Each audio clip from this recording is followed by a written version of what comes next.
আপনি যদি আমার পিছনে লাগেন, আপনার পিছনে কে লাগবে? আল্লাহ। তখন আপনি টিকতে পারবেন না। সিলেটের ওসি আমাকে বলছেন, আব্দুর রাজ্জাক সাহেব, মামলা আপনি করেন, মামলা আমি চালাবো, সিগনেচার আপনি করেন, মামলা আমি চালাবো। তখন আমি বলছি, ওসি সাহেব, আমি যদি মামলা করি তাহলে আমি হলাম মানুষ, তাহলে মানুষ মানুষের পিছনে লেগে গেল, কিছু করতে পারবে না।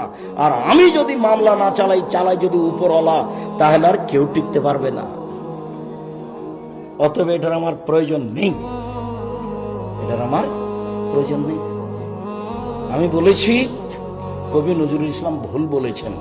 তো আমার নামে 5,000 কোটি টাকার মামলা হলো আপনার সিলেটে, আর 1,000 কোটি টাকার মামলা হলো সুনামগঞ্জে। তো আমি কোর্টে কাঠগড়ায় দাঁড়ালাম। আমি বলেছি কবি নজরুল ইসলাম ভুল বলেছেন। কবি নজরুল ইসলাম বলেছেন, মসজিদের পাশে কবর দিও ভাই, তাহলে এই গুনাহগার কবর আজাব হতে পাইবে রেহাই। আমি বলেছি মসজিদের পাশে কেন, কারো বাপের কবর যদি কাবা ঘরের নিচে ঢুকিয়ে দেওয়া হয় 1 পয়সা লাভ হবে না। কর্মই কেন নাকি আমি তার মান সম্মানের খাটো করেছি। ও বলেছে যে ওমা তোমার আকাশ তোমার বাতাস। আমি বলেছি ওর বাপের আকাশ। ও তো আর বুঝতে পারে না, ও তো আর একদিন রাত বুঝতে পারে না আমাদের বাচ্চারা। ও বলছে ও কালিমা তোমার আকাশ তোমার বাতাস। তো কালিমা তোমার বাপের আকাশ তোমার বাপের বাতাস। তখন নাকি আমি তার নিন্দা করেছি। এবার সিলেট কোর্টে দাঁড়িয়েছি, জজ বলছেন, আপনি কি পিস টিভির আলোচক? জি। আপনার মামলা আমি খারিজ করে দিলাম।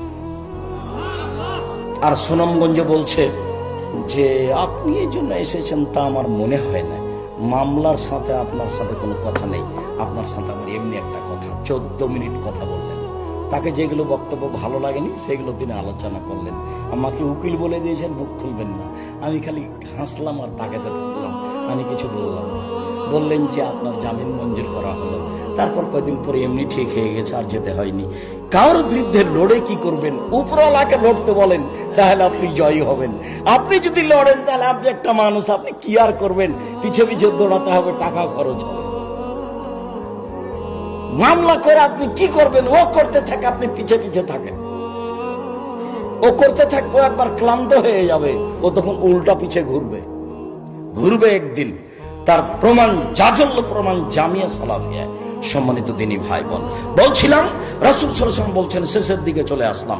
রাসূল সাল্লাল্লাহু আলাইহি ওয়াসাল্লাম বলছেন, ওরে যাবি রব্বি, আমার প্রতিপালক একবার আমাকে উপরে নিয়ে যাচ্ছেন। দেখি অনেক মানুষ, লাহুম আযফার মিন নুহাস, তাদের বড় বড় নখ আছে তামা।